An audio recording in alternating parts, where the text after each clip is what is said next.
여러분 안녕하세요.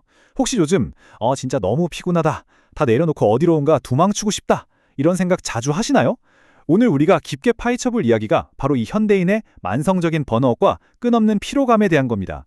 그런데 참 재밌는 건요. 이 완벽한 해결책이 최신 베스트셀러 자기계발서에 있는 게 아니라는 거예요. 무려 2000년 전 고대 로마의 스토아 철학자 세네카의 글 속에 고스란히 숨겨져 있습니다. 그의 날카로운 통찰이 지금 우리의 불안한 마음과 얼마나 소름돋게 일치하는지 지금부터 바로 만나보시죠. 자, 스스로에게 한번 솔직하게 물어볼까요? 우리 마치 끝없이 돌아가는 쳇바퀴에 갇혀있는 다람쥐 같다고 느낄 때가 있잖아요.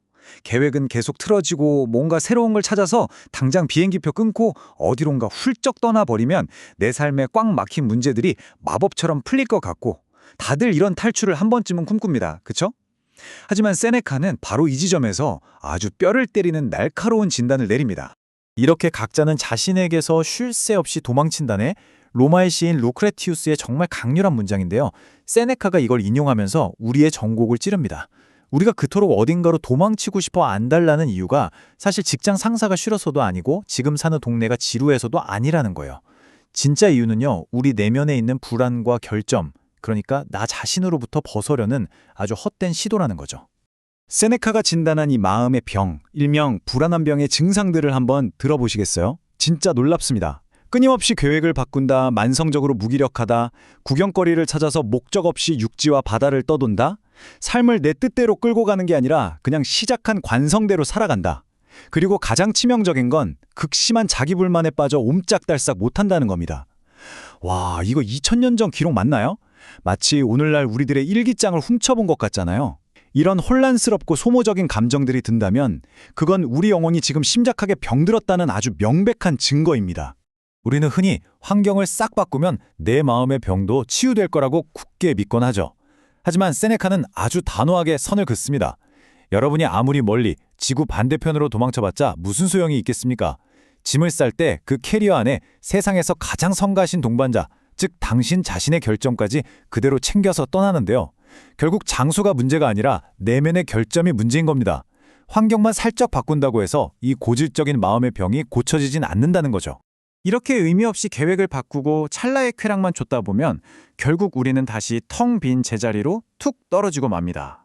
그리고 밀려오는 엄청난 권태감 속에서 한숨을 푹 쉬며 묻게 되죠. 아, 대체 언제까지 이 쳇바퀴를 돌아야 하는 거지? 매일 똑같이 반복되는 무의미한 일상에 완전히 마비되어 버린 우리가 던지는 이 절망적인 질문. 놀랍게도 세네카는 이 질문마저도 이미 완벽하게 꿰뚫어 보고 있었습니다. 자, 이 혼란스러운 상황 속에서 세네카는 우리가 선택할 수 있는 삶의 길을 두 가지로 아주 극명하게 대조해서 보여줍니다. 하나는 그냥 앞사람 뒤통수만 보고 정신없이 따라가는 군중의 길입니다. 맹목적인 가축대처럼요. 반면에 마음의 눈, 즉 시만이 이끄는 길은 전혀 다릅니다. 이성에 따라 조용히 내면을 들여다보고 진리를 찾는 길이죠. 세상의 그 시끄러운 소음들을 뚫고 자신만의 명확한 방향을 잡아서 흔들리지 않는 굳건한 구원과 행복으로 나아가는 길인 겁니다. 여기서 세네카가 남긴 묵직한 경고를 우리는 반드시 마음에 새겨야 합니다. 우리는 남의 선례를 따르다가 망하게 된다. 이거 정말 무서운 말이죠. 여러분, 인기가 많다는 게 무조건 정답을 뜻할까요? 절대 아닙니다.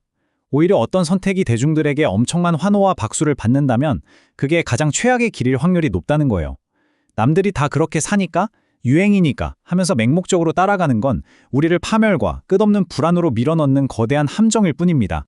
그렇다면 우리가 궁극적으로 도달해야 할 진짜 목표는 과연 뭘까요? 세네카는 여기서 고대 그리스어인 에우티미아라는 아주 강력하고 아름다운 개념을 꺼냅니다. 우리말로는 평정심 정도로 해석할 수 있겠네요. 오늘 우리 이야기에 흔들리지 않는 북극성이 되어줄 단어입니다. 오해하시면 안 되는 게 평정심은 감정이 싹 메말라버린 로봇 같은 상태가 아니에요. 세상에 아무리 요동쳐도 내 마음의 배가 흔들리지 않고 순탄하게 항해하면서 내 스스로에게 깊이 만족하는 그야말로 절대 흔들림 없는 든든한 평화. 바로 그걸 뜻합니다. 자, 그럼 가장 중요한 포인트로 넘어가 볼까요? 이 평정심을 도대체 어떻게 찾을 것인가? 세네카는 뜬구름 잡는 소리 절대 안 합니다. 그는 마음의 평화를 지켜내기 위해 아주 구체적이고 현실적인 세 가지 단계를 제시해요. 첫째, 나 자신을 정직하게 평가할 것. 둘째, 내가 시작하려는 일을 평가할 것. 셋째, 나와 함께 일할 사람을 평가할 것. 나, 일, 사람. 이 세 가지를 아주 철저하게 검증하고 따져봐야만 우리는 불필요한 고통의 늪에 빠지지 않을 수 있습니다. 첫 번째 단계인 자기평가부터 좀 더 깊게 들어가 보죠. 솔직히 말해서 우리 모두는 스스로를 은근히 과대평가하는 경향이 있잖아요. 내 말재주를 너무 과신한다거나 내 통장 잔고로는 택도 없는 무리한 사업을 덜컥 벌인다거나 말이죠. 특히 욱하는 분노를 잘 조절하지 못하거나 상황에 안 맞는 아슬아슬한 농담을 툭툭 던지는 분들 있죠. 자신의 이런 치명적인 약점도 모른 채 공적인 일에 뛰어드는 건 그야말로 시한폭탄을 안고 불길에 뛰어드는 거나 다름없습니다. 나 자신의 한계와 약점을 아주 차갑고 명확하게 아는 것, 그게 평정을 지키는 첫걸음입니다. 이어서 두 번째 단계는 일의 평가입니다. 우리가 요즘 정말 흔하게 빠지는 덫이 하나 있죠? 바로 일이 새끼를 추고 꼬리에 꼬리를 물면서 무한정 늘어나는 겁니다. 세네카의 조언은 아주 명쾌해요. 중간에 자유롭게 빠져나올 수 없는 일이라면 애초에 발을 들이지 마라. 예상치도 못한 수백 가지의 새로운 의무들을 몰래 만들어내고 나를 칭칭 올가매는 프로젝트들. 이런 것들은 내 삶의 통제권도 다 뺏어가고 애써 지켜온 마음의 평정심을 완전히 산산조각 내버리고 말 겁니다. 이제 세 번째 단계로 가보죠. 그런데 여기서 진짜 흥미로우면서도 약간 등골이 서늘해지는 포인트가 있습니다. 세네카가 타인의 나쁜 때도나 악덕을 마치 전염병, 그러니까 바이러스처럼 표현했다는 거예요. 악덕은 슬그머니 다가와 가장 가까이 있는 사람들을 공격하고 전염시킨다. 와, 정말 강력한 비유죠. 왜 우리가 주변 사람을 그토록 까다롭게 평가해야 하는지 완벽하게 설명해 줍니다. 우리가 만나는 사람들의 꼬인 마음과 악덕은 아주 교묘하고 소리 없이 우리에게 그대로 옮겨 붙거든요. 그래서 우리는 곁에 둘 사람과 무조건 피해야 할 사람을 아주 냉정하게 갈라내야 합니다. 언제나 믿음직하고 긍정적인 에너지를 주는 쾌활한 친구? 그런 사람은 우리 인생의 엄청난 축복이죠. 내 무거운 짐도 덜어주고 비밍도 털어놓을 수 있으니까요. 하지만 이거 하나는 명심하세요. 아무리 나한테 잘해주고 의리가 넘치는 지인이라도 입만 열면 세상에 불만을 터뜨리고 징징대는 만성적인 불평꾼이라면 당장 거리를 두셔야 합니다. 그들의 그 시커멓고 부정적인 에너지가 결국 여러분의 귀중한 평정심을 다 갉아먹고 파괴해버릴 테니까요. 그런데 살다 보면 내 맘대로 안 되는 순간들이 있죠. 커리어가 꽉 막히거나 사회적 성공의 문이 쾅 닫혀서 멘붕에 빠진 분들 계실 겁니다. 세네카는 이런 분들에게 아주 깊고 따뜻한 위로와 통찰을 건넵니다. 시대적인 불운이 닥쳤다고 혹은 세상이 당신을 알아주지 않는다고 해서 방구석에 숨거나 도망치지 마세요. 사회의 거대한 무대가 당신을 밀어낸다고 해도 여전히 한 명의 사적인 개인으로서, 인간으로서 세상에 기여해야 할 숭고하고 멋진 임무가 우리에겐 남아 있습니다. 그 개인의 임무라는 게 절대 시시하거나 작은 게 아닙니다.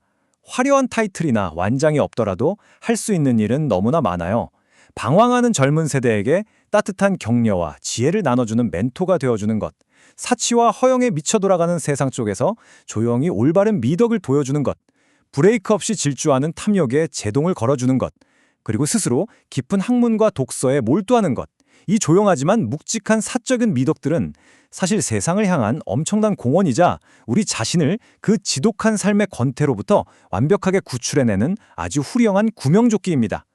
그러니까 제발 답답한 사무실 파티션 아니나 내가 살고 있는 작은 동네의 좁은 틀 안에 스스로를 가두지 마셨으면 좋겠어요.